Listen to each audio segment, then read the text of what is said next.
So give yourselves a woo. Woo! Oh, y'all are good. But you gotta get the hands going too. So okay, will you do it again? Okay, 1, 2, 3. Woo!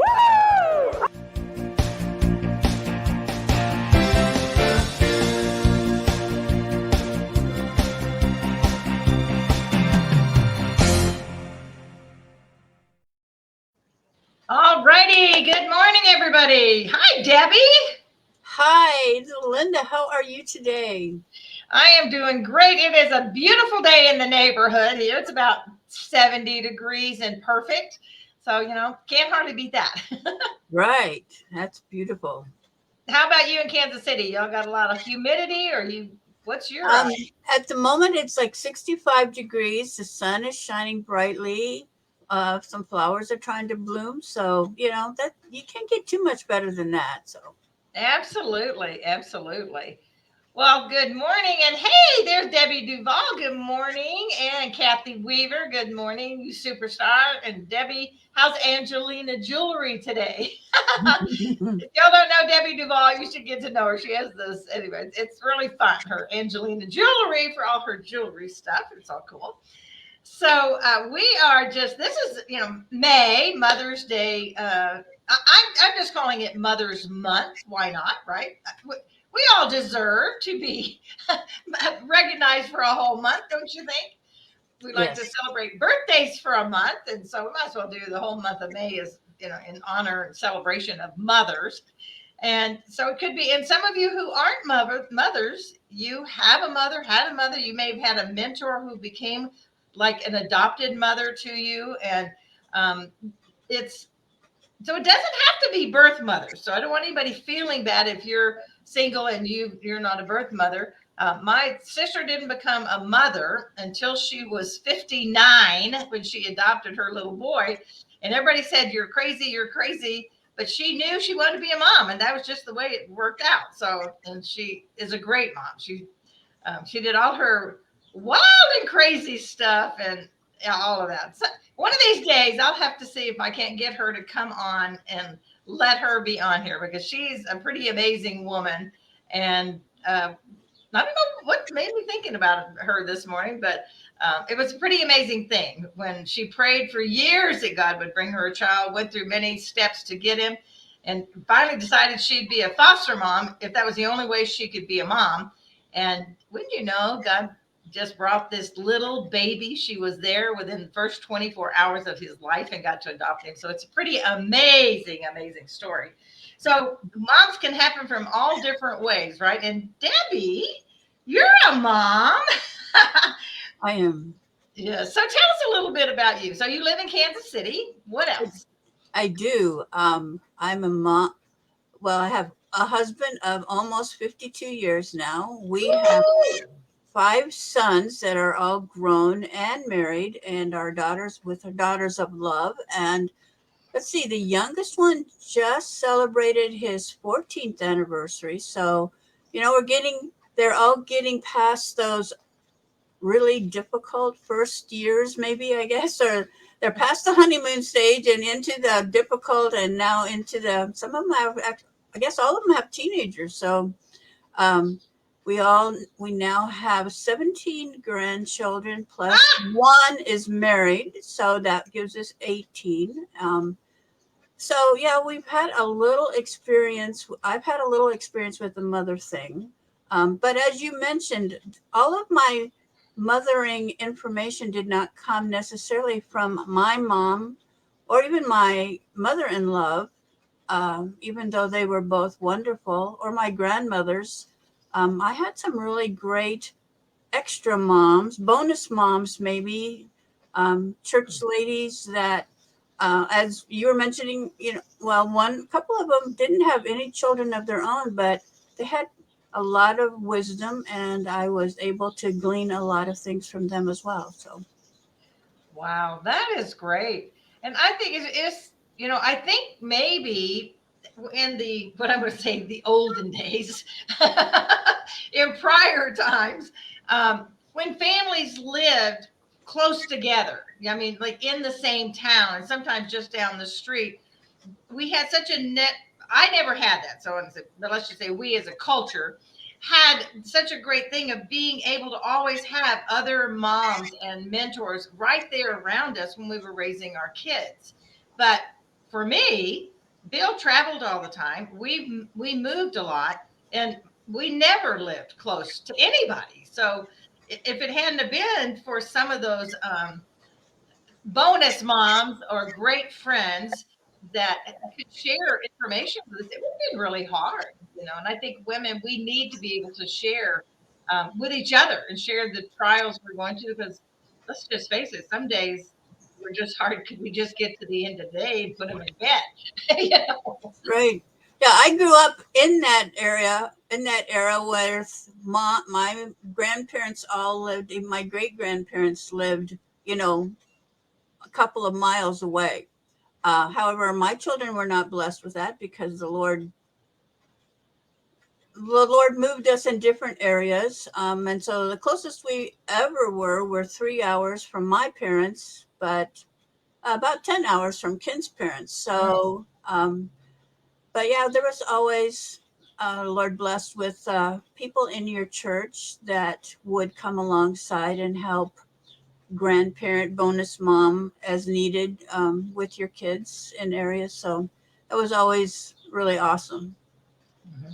And I bet now, Debbie, that there have been along your journey in these last whatever years, that there have been women that you've been able to mentor and come alongside who may be in that situation that don't have their moms or grandmas there. Would you say that's true? Have you had that experience to be able to help other moms? I think so. Sometimes you don't always know exactly how much you have touched them until later. I know we did mentor. Uh, we were with a ministry for a number of years, and we had teenagers come and minister in our area, teaching Bible classes during the summer. And so I feel like I at least did some of those. Hopefully, just by your example in churches, you were a good example of mothering to the other women. It always amazes me how much we watch each other, or people watch you without us really realizing it. So um, no matter what you're doing, you need to always be mindful of that very thing, that it's not like you put on your Sunday dress and so now I'm the godly mom or the godly wife that somebody can look at and check me out. But it's really every single day life, whether I'm just running to the store and nobody there knows me particularly. But even and then, I want to be an example of that godly mom, whether the toddler is screaming for the car or the candy there at the checkout, which we've all had, I'm sure, the meltdown right there in front of everybody, or even just the way we treat people there at the store. So, Absolutely. I think you're right. It is. And I think it is when we go through something, it's like it is when the kid is having the meltdown. Are you yelling and screaming? And, I've actually seen where a parent will like slap the kid, and it's like, is this really the appropriate time to be doing that? But we can get so flustered. I mean, it is hard. And when you go to the store or something and you really like, could y'all just be good for the next 30 minutes? Do you have to fight with each other? That whole thing. And oh, me. When I was young and we were traveling, it was always in the car, and there were the three of us in the back seat, and it was always that don't touch me, don't. And mom. It's like how my parents did it. I don't know. I guess that's why we learned to play games in the car. Had to have something to take your focus off of picking at each other, right? right. Yes. And you had five boys. Oh my gosh, the energy that must have been in your household.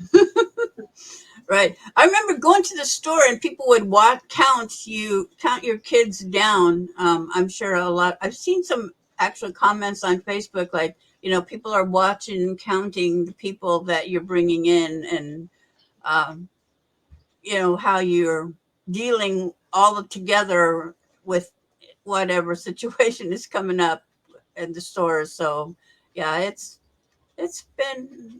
I'm sure it's been it's an adventure for sure. Life is pretty much that for all of us, but when you add kids, it makes the adventure even more adventurous.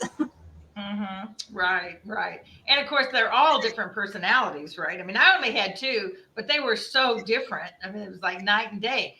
We're the same parents, we're in the same household. They're being raised with the same rules, but they're so totally different. And Yeah, that's just the way God made them. I mean, you know.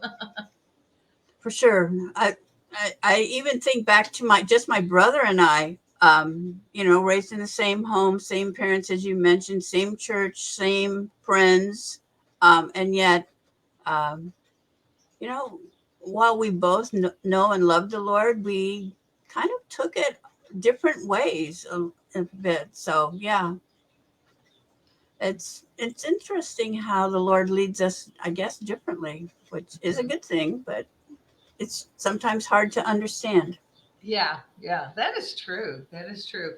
So, are there a couple of things that when you think about like when you were let's start when you were raising your kids when the kids were small, younger.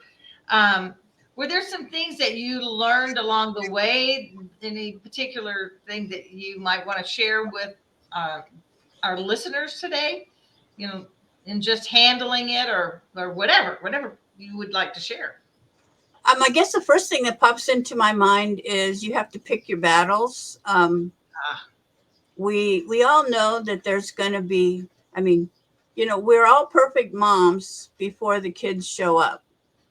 I mean, we all know exactly what everything and how it's all should lay out and work. I remember hearing people before I had kids, their kids were never going to do this and never going to do that. I actually heard one dad say that he was going to teach his child not to trust anybody, not even him.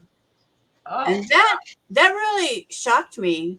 Um, but I have thought about that a lot and thought, that is not something I ever wanted my kids to experience. I want them to know that they can trust me and their dad no matter what.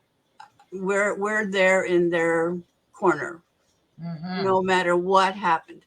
But having said that, there were battles that, maybe as you mentioned, everybody, all five of them were so different.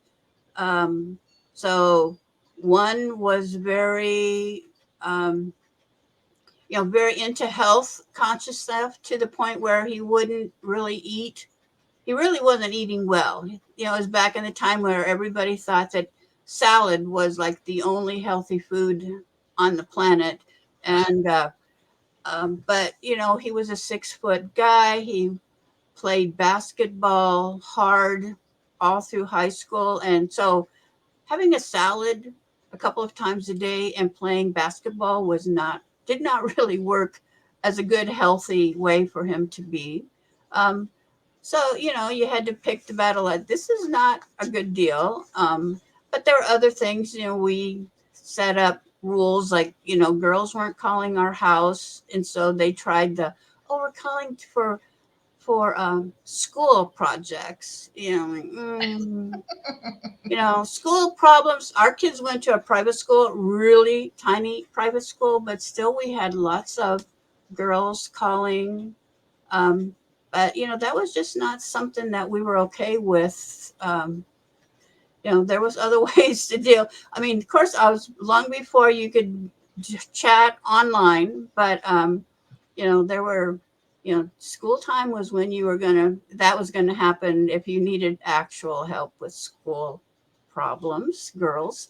Um, but, I mean, you just have to figure out with each one what was the battle, maybe what was the battle today that I was going to deal with. And of course, with five boys, keeping food in the refrigerator was a problem. But on the other hand, I actually wanted them to be healthy and to be able to eat. And fortunately, they all learned to cook just in case they didn't find a wife to cook. Soon after they decided to leave home, I wanted them to be able to care for themselves if they if it took a while before they found the right one. So, Yeah, and I think that is a great lesson. Yeah.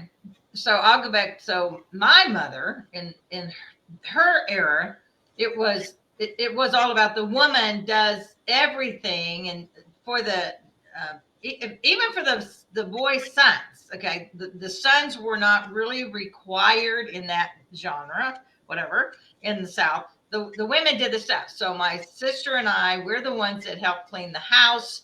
My brother had only a couple little duties, like take out the trash, that kind of thing. So I think, that teaching your sons to be able to be independent also, that they may not, you don't want them just getting married so somebody can do their laundry, for Pete's sake, and it's important for both. I think those life skills that we try to teach our kids.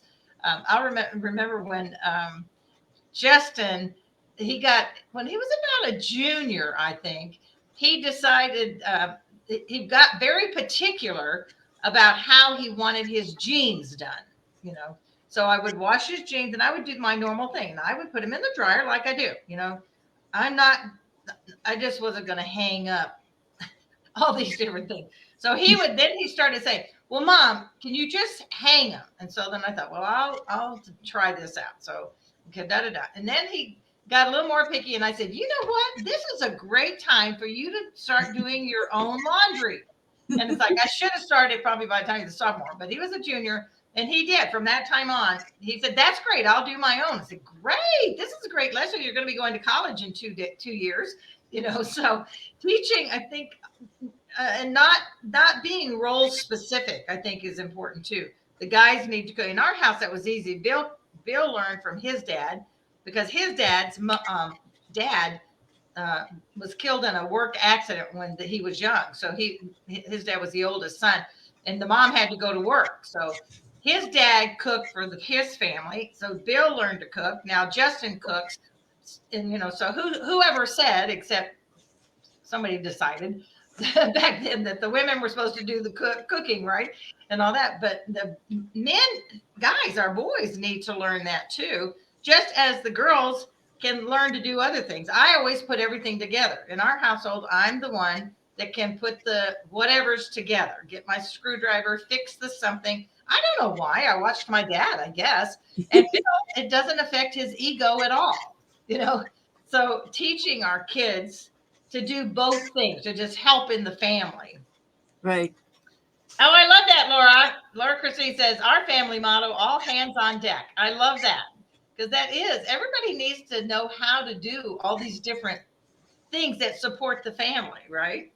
Yes. That's a great one. Yeah, I like that. That's great. That's great. Hi, Kelly. Good morning. I hadn't said good morning to you yet, and Laura, I hadn't said hello either, but good morning. And Sandy. So, yay. So, what about being a grandma? How do you see, besides the fact that the kids are great, but you've got 17 of them, right? That what you said? Yes. So, how has your role as a grandmother been? Well, I keep telling my kids, being a grandma was the reason we had all the 5 sons survive, because being the grandma is awesome. I actually had the privilege of being the daycare person for 5 of the older 8.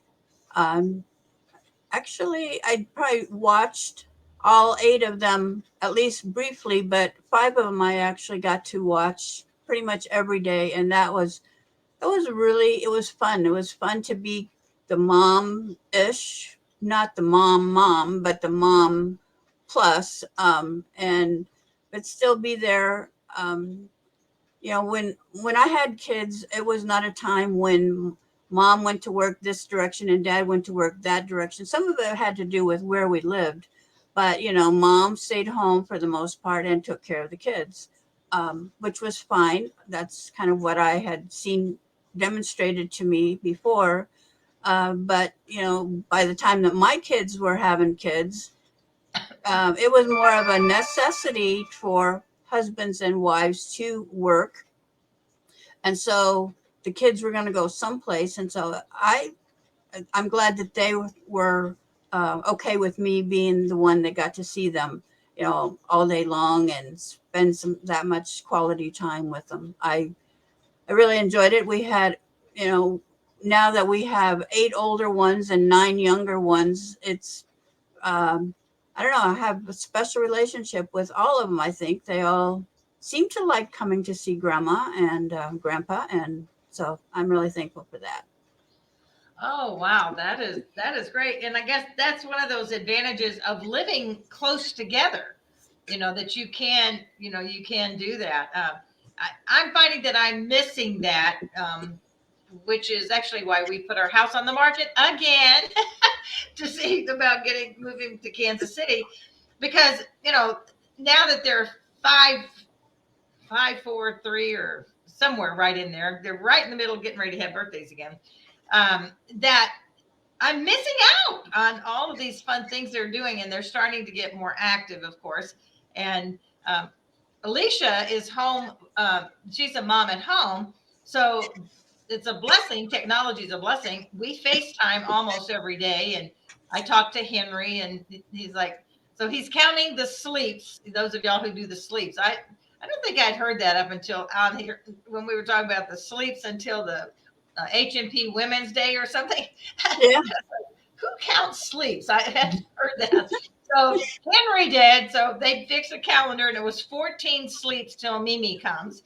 And so I see him, and we have a closer relationship than like my other two, and only because they both work.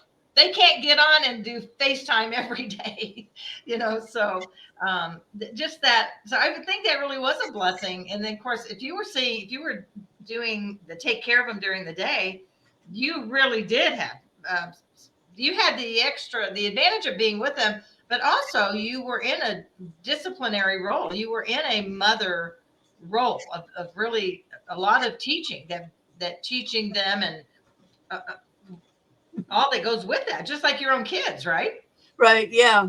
It's funny. Actually, when I was watching them, I had no voice. Didn't have a voice for many, many years. And so they actually learned some sign language, which was, they still know and use occasionally today. So yeah, it's interesting, the fun things that I got to teach them. We got to learn together often. So, but yeah, we had a really great time, especially because I feel like because of that extra time together.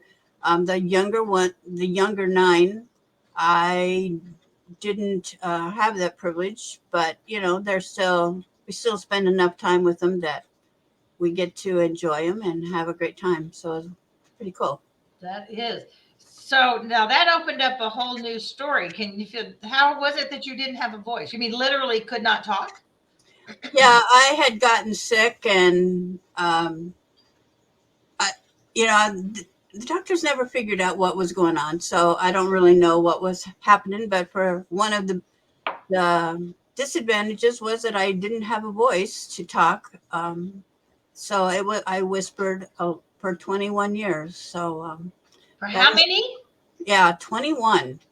Oh my gosh, Debbie! Wow. So yeah, it was a weird time. Actually, it started when the youngest 2 were still. They weren't even in high school yet. So when we started, so yeah, it was strange, but it's like a lot of different situations. You just figure out how to deal with it, and the kids figured it out, and the grandkids figured it out, and so life went on. You do what you need to do. And now you talk every day, all day. I do online, so yeah, it's interesting. So That is, well, obviously God healed you, because that's pretty miraculous. I mean, and I don't know what brought all that about. I don't know how much you want to share about that, but the fact that you're talking and do so well, I would never, that'd be something I never would have guessed. yeah, I don't really even understand it. it was just kind of like a cold that got worse. And we tried all the typical medicines. They decided I had some asthma and some other things that didn't seem, at least in my mind, to connect with each other. And then when my husband got sick, we tried to be a little more focused on health and found some products that were have been helpful to get us both back to more of a healthy lifestyle. So, um, it's just I don't actually one of the people, the guys at church that talked to us all the time, even though he couldn't really hear me well, he would tell me, he finally told me, "Oh, I can actually almost hear you." And I was like, "Oh, whoa." And so it wasn't exactly an instant miracle, but a healthy, improving health. How's that? So All right. it was great.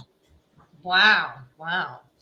Well, that is very cool. So we we don't have very much more time, but one of the things you said earlier was pick your battles, which I think it took me kind of a long time to figure that one out.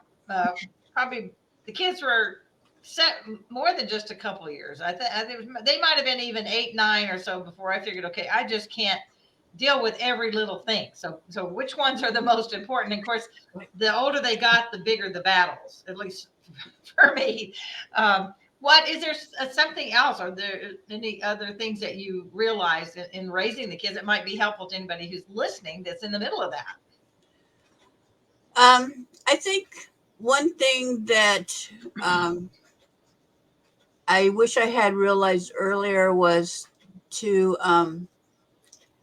how important that my choices were, even my young child choices, and my need to pray for my husband. That even long before I ever met him, long before I ever even thought about a husband, and for my kids as well, to be praying for them, for their mates, long before they were at that point.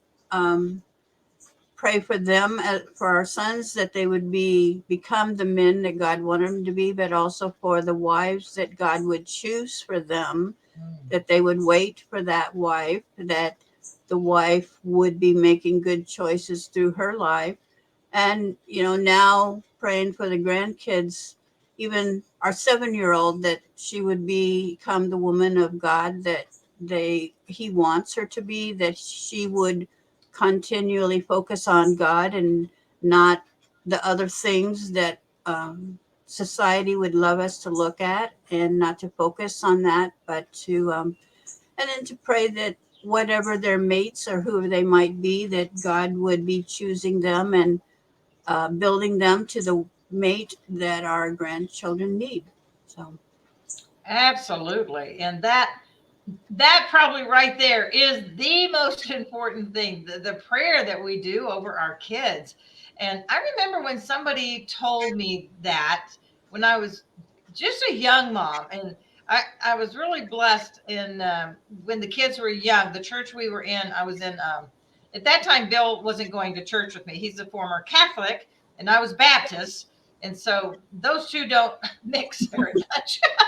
So and later God did bring it together so we go to church together now, but in those early years he didn't. And I was in a wonderful women's Sunday school class, and that teacher, she was just wonderful, such, I mean, a saint, I mean, just anointed teacher. And I remember her, we had these kind of discussions, and remember the ladies talking about that.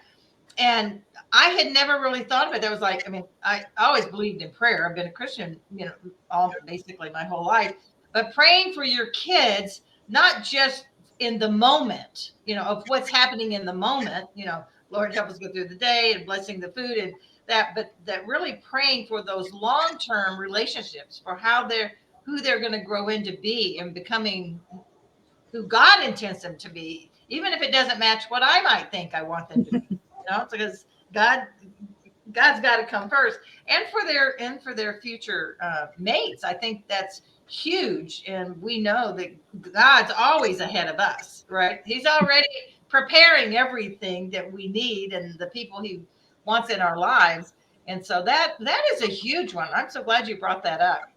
Like praying for our kids. And now me, I need to remember now to be doing that for my grandkids, because yeah, they may be just these little ones right now, but first of all, praying that they will come to know the Lord, and that will be the most important choice of their life, Right. for all of us. I mean, we all have choices, and we talk about that a lot on this show.